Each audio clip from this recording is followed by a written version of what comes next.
Okay, ഇപ്പം ഇന്റർനെറ്റിൽ trending ആയിട്ടുള്ള ഗ്ലൂട്ടത്തൈൻ ഡ്രിങ്ക് ഉണ്ടാക്കിയാലോ നമുക്ക്?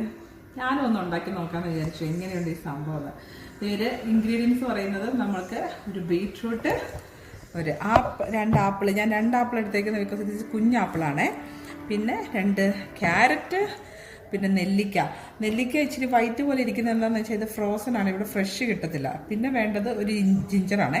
അപ്പം ഞാൻ എന്താണെന്ന് വെച്ചാൽ ഇത് ഇത്ര ഉണ്ട്, അതിന് കൊടുത്തിട്ടൊരു ലെമണും കൂടെ പിഴിഞ്ഞൊഴിക്കുന്നുണ്ട്. ഒരു വൈറ്റമിൻ സി എഫക്റ്റ് കൂടെ ആയിക്കോട്ടെ എന്ന് വിചാരിച്ചിട്ട്. ഓക്കെ, അപ്പം നമുക്കൊന്ന് ട്രൈ ചെയ്ത് നോക്കിയാലോ? അപ്പോൾ ഞാൻ നമ്മുടെ സംഭവങ്ങളെല്ലാം കട്ട് ചെയ്തെടുത്തിട്ടുണ്ട് കേട്ടോ. അപ്പോൾ ഇനി ഇത് നമുക്കൊന്ന് അടിച്ചെടുക്കണം. അത് മിക്സിയുടെ ജാറിലോ എന്തെങ്കിലും ന്യൂട്രി ബുള്ളറ്റിലോ എവിടെയെങ്കിലും ഇട്ട് അടിച്ചെടുക്കാം. അടിച്ചെടുക്കുമ്പോൾ നല്ല റെഡായിട്ട് വന്നിട്ടുണ്ട് കേട്ടോ. ഇനി നമുക്കത് ഫ്രീസ് ചെയ്യുവാണ് ചെയ്യേണ്ടത്.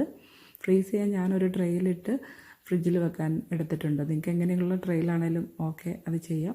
എന്നിട്ട് നാളെ രാവിലെ എടുത്ത് കഴിക്കുന്നതെന്ന് പറഞ്ഞാൽ ഇത് ചൂടുവെള്ളം ഒഴിച്ചിട്ടാണ് കുടിക്കേണ്ടത്. എംറ്റി സ്റ്റൊമക്കിൽ കുടിക്കണം എന്നാണ് പറയുന്നത് കേട്ടോ. ചൂടുവെള്ളം ഒഴിച്ച് കഴിയുമ്പോൾ നല്ല റെഡ് കളറിൽ ഇതിങ്ങനെ നല്ല ഇതായിട്ട് പൊങ്ങി വന്നു. അപ്പോൾ ഒരു ചായക്ക് പകരം ഞാനിത് എംറ്റി സ്റ്റൊമക്കിൽ കുടിച്ചു. അപ്പോൾ നല്ലതായിരുന്നു. നിങ്ങൾക്ക് വേണമെങ്കിൽ ഒന്ന് ട്രൈ ചെയ്യാം. ഇഷ്ടമുള്ളവരൊന്ന് ട്രൈ ചെയ്ത് നോക്കിയിട്ട് അഭിപ്രായം പറയണേ.